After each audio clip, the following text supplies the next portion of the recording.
If you're wondering which heroes are going to help you rank up the fastest in Season 18, you've come to the right place. Hey, I'm Statius. I'm a professional Overwatch coach and former pro player. I can't wait to give you an inside look on what you need to be doing to get the most out of every single game. Find a seat and buckle up because this guide is going to change your season. Today we're looking at the top 5 heroes you should be playing in Season 18. Remember to check out our website, GameLeap.com, for in-depth courses on all the heroes I'll be going over today and much more so you can master them in no time. Check the link below and sign up today. Now before we get started, keep in mind to take these recommendations with a grain of salt. I'm not saying you shouldn't pick any other heroes, but these heroes are going to give you extremely consistent results, allowing you to rank up even faster. Now let's get into the list. At number 5, we have Hanzo. Now Hanzo can do absolutely everything a DPS needs to do in this game. He has mobility, he has great damage, he can flank, and he has a good solid ultimate, especially when comboed with one of our next characters. Now here's how you can really pop off as Hanzo. Make sure you're taking angles on the enemy shield, especially if they're playing one of the more popular bunker comps with an Arisa. If you get a pick off in this position, it can easily turn the fight in your favor, but make sure you don't stray too far from your team.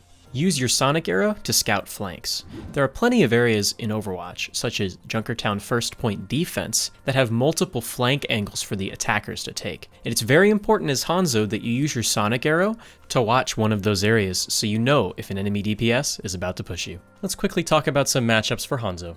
Hanzo is pretty strong in basically every situation, but he can sometimes feel ineffective if your team comp doesn't have very high damage. It can be helpful to focus on burning down shields to give your team a good advantage in this situation.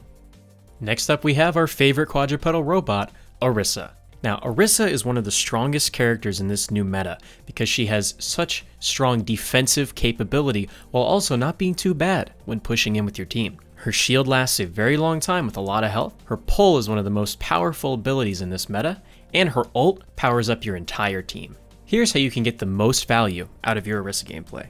Make sure to be a leader on this character. You want to be consistently communicating with your teammates, where you're going to position, when you're using your halt, and when you're using your ultimate. Now coordinate your team with this character and you'll see great success.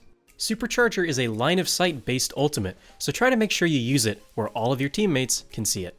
One last tip for Arisa. Her Fortify is an extremely important ability in her kit. Make sure you don't use it frivolously. If you're behind a full HP shield, you better not be pressing shift. Let's talk about some matchups for Arisa. Arisa is very strong, but sometimes she can struggle attacking into high ground. In these situations, it can be more helpful to play something like Winston or Wrecking Ball that gives you a lot more mobility and dive potential. Moving on to number 3, we have the gold medal master, Moira. Now, Moira is extremely strong in the new meta, which involves a lot of bunker, a lot of tight death volley compositions, similar to our old friends Goats, and involves a lot of stuns and CC. Now, Moira's fade is exceptional at getting out of that CC. Mei starts to freeze you, just fade away, you're fine. Now, one of the most important things about Moira is making sure you're using your orbs effectively. Make sure you're not randomly throwing your orbs out at the beginning of fights, just to get a little bit more damage on the enemy team. That orb could be crucial for your team to push in or defend. One last tip for Moira, make sure you're getting as many people as possible in her ultimate, Coalescence. That purple and yellow beam deals a ton of damage and provides even more healing to your team. So make sure you're getting as many people, friendlies and enemies both, in that ultimate as possible. Let's talk about some matchups for Moira. Moira has a lot of heals, but for a relatively short amount of time. If you're playing on the defense, for example, into Pharah Junkrat, it would be most effective to swap to something like Ana or Mercy, who has much better long-term sustained healing. Now our number 2 hero on the list is going to be Mei. Now, Mei is an incredibly strong DPS in this meta, arguably the strongest. She is incredibly versatile, and her freeze, wall, and blizzard allow you to CC the enemy team until they want to uninstall the game.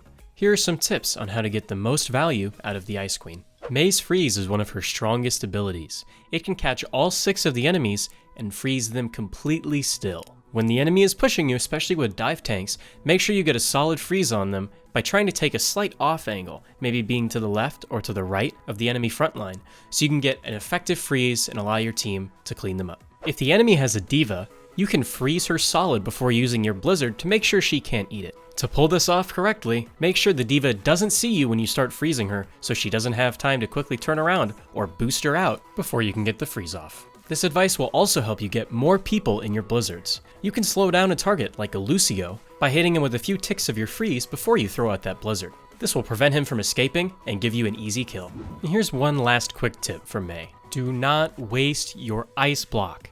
I see so many Mei players using their ice block when they're only taking 20 or 50 damage. Let your healers heal that up so you don't have to waste that important cooldown. However, when you have to use that cooldown, make sure to jump while moving in the direction of your team before you trigger that ice block. This allows you to put some distance between yourself and the enemy team while still being invulnerable to their damage. Let's quickly go over some matchups for Mei. Mei is incredibly strong against almost every DPS in the game right now, except for Reaper and Pharah. One of the reasons you're seeing so much Reaper in Overwatch League right now is because he is an effective roadblock to Mei. This doesn't mean you necessarily have to swap off of Mei though. As long as you're not being shut down, flanked, and death blossomed into oblivion, Mei can still do pretty well against Reaper. Where she really struggles, however, is against Pharah. Now, if you have a solid hit scan on your roster, you should be just fine playing against a Pharah. But if you run into Pharah without an effective counter from your other DPS, you might need to swap off. I recommend trying out Ashe and Hanzo. Now, before we move on to our #1 hero in Season 18 meta, I want to throw out an honorable mention to one of the healers that I think will be the strongest in the next season, and that is Baptiste. Now, Baptiste has a ton of utility and healing output to really help keep your team alive, especially when facing a high damage comp like Bunker. Here's a few ways you can support your team even better with Baptiste. Try to use your immortality field around a corner so the enemy team can't easily burst it down. This will give you a much needed advantage in the team fight, allowing you to swing things in your favor. Now, this tip is most useful when you're playing with an Arisa. Try to wait until your Arisa uses a new shield before placing down your ultimate, the Amplification Matrix. This will allow your team to get much more value out of it than if you placed it in front of a shield that was almost broken. Here are my thoughts on the matchups for Baptiste. Baptiste is a strong healer in almost every situation, but he can struggle in a few rare scenarios. Sometimes it can be very difficult to push through a choke with Baptiste. For example, on Pharah's first point attack, it can be quite hard to push through that choke without an effective healer that has an escape ability. So I'd recommend trying Moira here. If you're unable to run Moira, Lucio and Mercy are also effective options.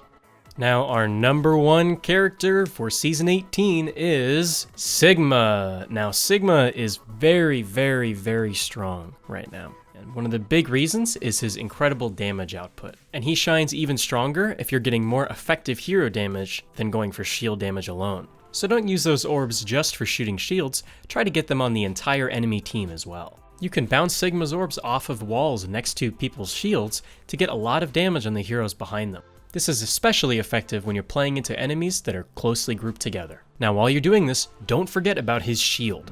You should almost constantly be moving his shield, repositioning it with your team and yourself to make sure you're covering as best as possible. Also, if your team has moved past the position of that shield and you don't need it for a few seconds, let's say you're playing with an Arisa, which will be very common, you can take it down to recharge it, just like you do on Reinhardt. Something to keep in mind with Sigma's rock ability, Accretion, is that it does more stun the farther away the enemy is. Now, this is especially important in 1v1s, so keep in mind if you're taking a short-range fight that the enemy won't be on the ground for very long.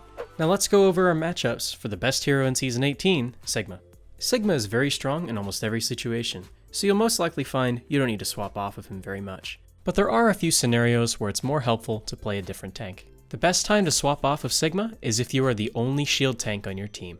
If you have no Rein and no Arisa, and no Winston, I find it's best to play Arisa instead of Sigma. However, if you do have an Arisa, the Arisa-Sigma combo is almost unstoppable. Sometimes you can run into a bit of trouble while playing Arisa-Sigma if you're playing against a very aggressive dive setup with a Hammond, Lucio, Moira, etc. I find in those situations, it's more effective for the Sigma to swap to D.Va or Roadhog. It's time to take control of your games. The fastest way to do that is to watch our in-depth series of guides on each hero created by some of the highest rated players and coaches so you can fully understand how to start playing like a GM player.